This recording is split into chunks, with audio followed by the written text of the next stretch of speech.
No matter what business you're in, there's no substitute for careful planning. As an independent contractor in real estate, you need to think in terms of operating your own company, and that means having a solid business plan. Economist John Tuccillo says it's not as difficult as it sounds if you know the secret of where to begin. The secret of business planning is very simple. You plan from the outside in. In other words, you plan from some point in the future that you wish to reach back to the present. If you simply start from the present, you can go anywhere. As the great American philosopher Yogi Berra once said, if you don't know where you're going, you may wind up somewhere else. And that's what happens when you start planning. Plan from the outside in. What does that mean? Well, basically it means this. I want to be somewhere in 10 or 15 or 20 years.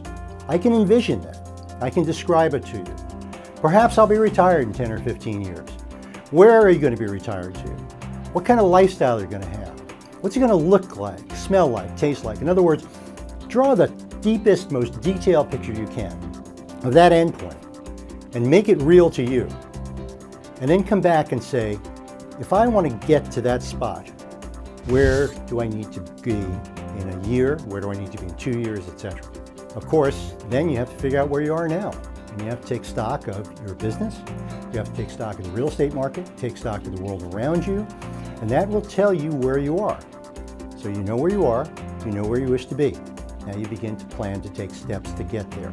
And every time you think about the possibility of going in a certain direction, you ask yourself, is this the best possible thing I can do in order to move toward my ultimate goal?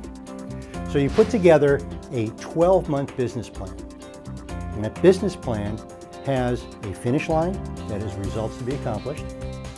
It has accountability, who is responsible for doing it. It has a time frame, when will it be done, and it has a level of resources attached to it. How much of my time, how much of my money, how much of my colleagues can I spend in order to reach that point? So you have results, the end point, you have timing, you have accountability, you have resources. Put those all together and you have a business plan. And you move along and you pursue that business plan. At the end of 6 months, you look at it and say, have I accomplished what I said I was going to accomplish in 6 months? Yes, no. If the answer is yes, you ask a second question. Does that help me toward my ultimate goal?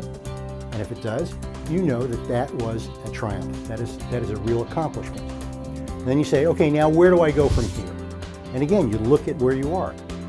What is the world telling you? What's the environment like? What's the competition like?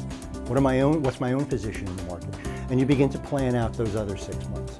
Gradually, you begin to move closer and closer toward your ultimate goal, but you're not doing it by trying to get there tomorrow. You're doing it by taking incremental, concrete steps that are based in reality and based on your capabilities and the competitive environment.